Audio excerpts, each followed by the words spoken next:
back, ladies. I am Amity Rose, and today we are talking about a most important topic: self-care for the body.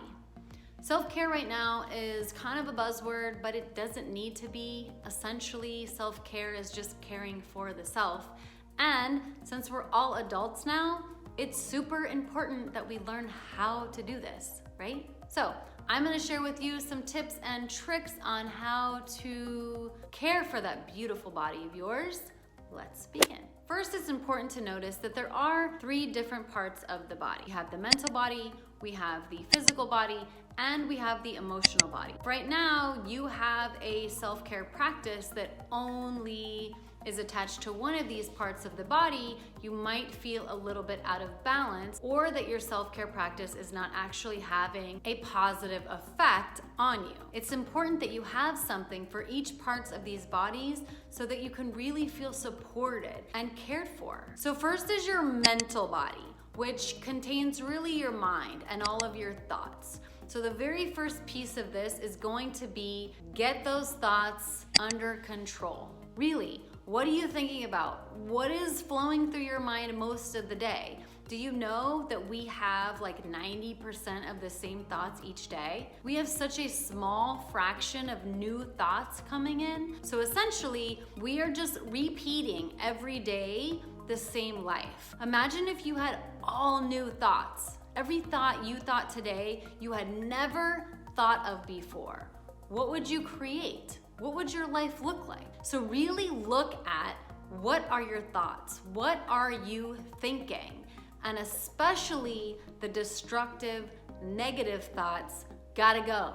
Give them the boot. There's no place for these guys, especially if you're trying to empower yourself, to really fall in love with who you are. There just isn't a space for these kind of destructive thoughts. You gotta let them go.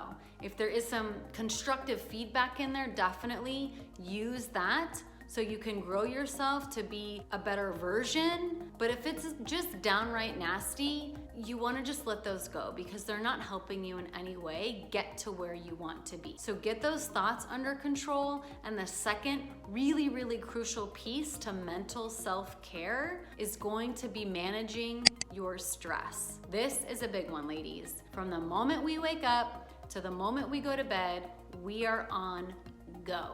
Especially if your day starts out looking at your phone or checking emails, your brain just doesn't even have a moment to pause and receive the day.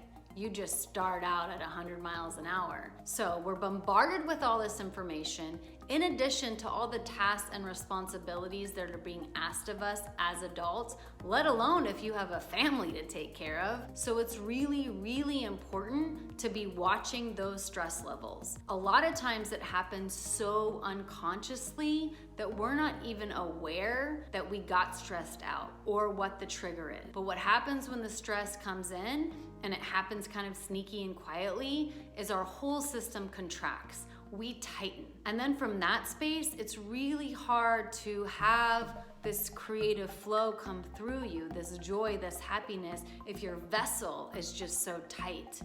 And that leads to a whole heap of illnesses and other diseases. So definitely get that under control, as well as monitor those thoughts. Having a thriving mental well-being, really caring for that mental body. If those two ideas don't thrive with you, find something else that does. But definitely have something in your back pocket that you can apply towards your mental self-care. The next part of the body is your physical body, your physical vessel. This is probably where most people have their self-care practice. They might get a massage, they might get their nails painted. Most people think of self-care in terms of how can I care for my physical body. So this you might already have ideas for. My two best tips are gonna be exercise. You gotta be working out. You gotta have some kind of fitness, movement. Doesn't matter what it is, as long as you are moving your body. Dancing, swimming, yoga, jogging, anything, ladies, really, anything. But you need to be moving your body in addition to breathing. So while you're breathing deeply while you're moving, I hope, I also want you to start a breath practice. Set the timer 5 minutes, sit, breathe deeply. That's all you're doing, super simple. You have 5 minutes, sit and close your eyes, breathe in, expand the lungs, expand the belly, really feel your body with breath, release it slowly, do that for 5 minutes, game changer. I'm pretty sure you guys have the physical self-care on lockdown, so those are the only 2 tips I have there: moving, exercise, and breathing deeply.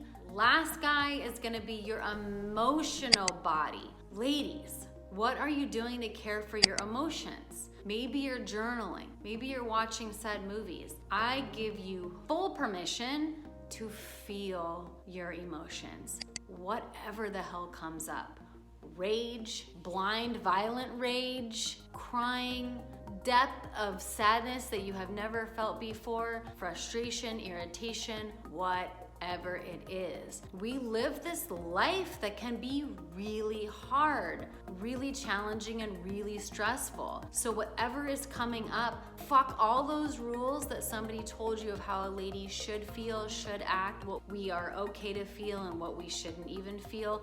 All that goes out the window. I give you 100% permission right here, right now. Feel whatever comes up for you. And the only way that you move through it is to feel it and make space for it to be there. Because here's the thing, so many people are distracted. We're on our phones all day. We're at work all day. We're on the computer. We're numbing out with Netflix. We are distracted from our inner life. Girl, you've got emotions in there that need to be felt, that want to come up and out, and it is waiting for just 1 second of you not to be distracted so that it can bubble up to the top. So it's about making space. I'm going to allow my feelings to be here, and even carve out time, if you can, once a week, and just sit. Whatever wants to come up, I'm here, I'm ready, and you allow whatever that comes up. And you can still have your journal practice, and you can still have watching sad movies or music or whatever it is for you, but give yourself permission and allow the space to feel those emotions. The other piece to this that I want to add, because sometimes you might notice it comes up and you didn't even know it was coming. You just start yelling at somebody and all of a sudden you're in tears and it just kind of hit you, right? You didn't even know that you had this in there. If the circumstances allow you, get yourself to a safe, private place. Let that come up. And if you can't, under whatever circumstances, promise yourself, commit that you will finish.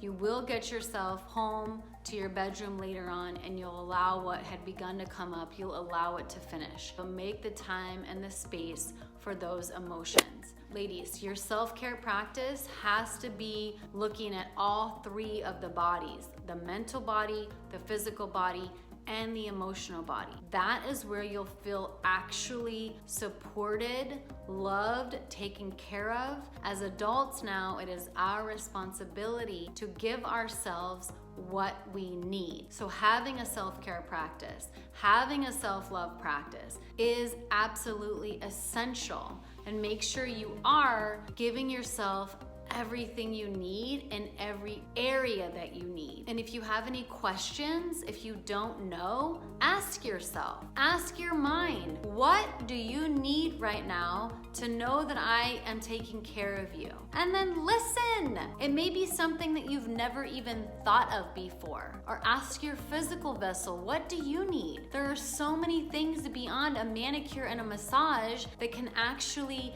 benefit the physical body and feel like you are taking care of it. Have you ever given yourself a hug? Just literally throwing your arms around each other? That is an act of self-care for your physical body. You can ask these parts of your body, hey, what do you need from me right now?